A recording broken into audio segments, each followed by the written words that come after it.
Le lundi 7 octobre était un jour particulier pour l'ensemble des pêcheurs de la Gaule marandaise et de la Fédération de pêche de Charente-Maritime. En effet, les bords de la Sèvre niortaise sur la commune de Maran ont été labellisés. Depuis quelques années, donc, il y a une démarche de labellisation nationale des parcours de pêche qui vise à développer le tourisme de pêche en France et donc sur les territoires. Donc, il y a 3 types de parcours labellisés qui existent. Donc, on a les parcours passion. Donc cela, il s'adresse à des pêcheurs confirmés ou experts d'une technique ou d'un poisson ou d'une catégorie de poissons. Ça peut être les pêcheurs de carnassiers, de poissons carnassiers, ça peut être les pêcheurs de truites, les carpistes. Donc ensuite, il y a les parcours découvertes. Donc ce sont des sites qui sont faits pour permettre au public de s'initier, de découvrir la pêche. Et ensuite, on a les parcours famille qui, comme le nom l'indique, sont plus habilités de par leur aménagement et aussi le peuplement piscicole pour permettre une pêche familiale. Donc une pêche beaucoup plus facile, avec plus d'aménagement, garantissant des touches plus rapides. Donc ici, on est sur la Sèvre niortaise, et là, on est dans le cadre de la labellisation d'un parcours passion, donc sur la Sèvre niortaise à Maran, sur un parcours qui va favoriser les pêcheurs de carnassiers, notamment en pêche embarquée, donc en bateau, mais aussi ça peut être en flotte tube, pour venir pêcher le silure, le cendre, le brochet, le black bass et la perche. Ici, on vient pêcher le poisson carnassier, donc déjà.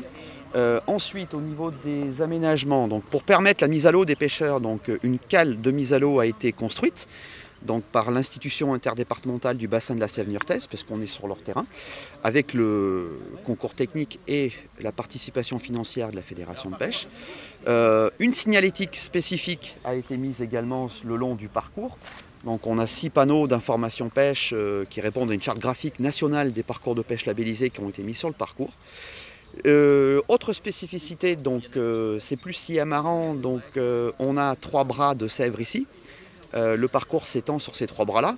Il fait 7,3 km cumulés en fait, de Sèvre. Donc le parcours, il va des 3 ouvrages jusqu'au pont de la ligne de chemin de fer. On peut y rajouter aussi une petite spécificité. C'est que sur Maran, on a un parcours no-kill tout carnassier en fait, où sur ce secteur-là, la remise à l'eau de tous les poissons carnassiers est obligatoire. Donc il s'étend d'une partie du canal de dérivation, là en amont des pontons de pêche pour les personnes à mobilité réduite, et il prend en compte tout le bras de Sèvre qui va au port de Plaisance jusqu'au Carreau d'Or. La labellisation des parcours est octroyée par le Comité régional Nouvelle-Aquitaine de labellisation, suivant plusieurs critères qui sont vérifiés sur place. En termes d'accessibilité, de signalétique routière, mais également d'entretien, à connaître quelle est la gestion piscicole mise en place. Donc c'est toute une liste de critères à respecter. Et l'idée est vraiment de venir octroyer un label d'excellence ou de récompenser un engagement d'une APPMA, d'une municipalité sur la gestion d'un parcours de pêche tel que celui-ci. Vous mettez combien de temps à labelliser un site ? Alors ça dépend de beaucoup de facteurs et notamment ça peut être la longueur ou le nombre d'équipements en place. Ici c'est quelque chose de très pratique parce que tout est regroupé à peu près au même endroit et on a d'une pierre deux coups la signalétique routière qui nous amène tout de suite aux parcours qui ont été aménagés par le syndicat, aux tables de pique-nique qui sont à côté. Enfin, c'est presque une offre clé en main quand on arrive sur la Sèvre niortaise ici. Combien de labellisations par an ? C'est très variable et il y a eu un regain d'intérêt pour la labellisation les 2-3 dernières années, mais on n'est pas loin d'avoir une trentaine de parcours labellisés sur la Nouvelle-Aquitaine avec peu de parcours découvertes. Et ce qui est intéressant avec la Charente-Maritime, c'est que c'est quelque chose qu'ils ont mis en avant et qu'ils essayent de développer.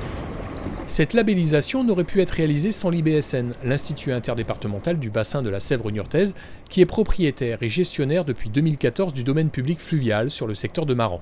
Un institut partie prenante des activités de pêche sur le fleuve et le marais. Nous avons des partenariats à la fois avec les pêcheurs, avec la Fédération départementale de la pêche de Charente-Maritime, et aussi avec la municipalité de Maran. Donc ce que nous avons souhaité, tous ces 3 partenaires, c'est pouvoir développer ici l'usage de la pêche, à la fois pour les personnes à mobilité réduite. Donc il y a un parcours qui a été aménagé en 2010 par l'institution interdépartementale et aujourd'hui nous avons une convention qui, avec la fédération et la municipalité, permet de gérer le site et d'organiser des manifestations. Les aménagements, les labellisations et les événements, Tout ceci n'aurait pas de sens sans les pêcheurs eux-mêmes. La pêche en Charente-Maritime, depuis quelques années, depuis 2 ou 3 ans, a tendance à se maintenir. Par contre, elle a subi un grand déclin depuis une quinzaine d'années.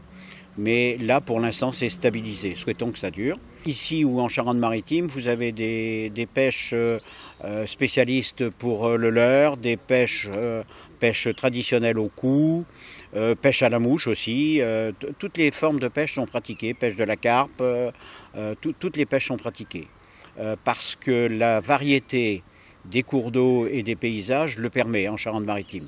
Vous avez des zones de marais, des zones d'eau courante, des eaux plus stagnantes, vous avez aussi de nombreux plans d'eau. Même s'ils ne sont pas très grands, vous avez quand même pas mal de plans d'eau qui sont fréquentés.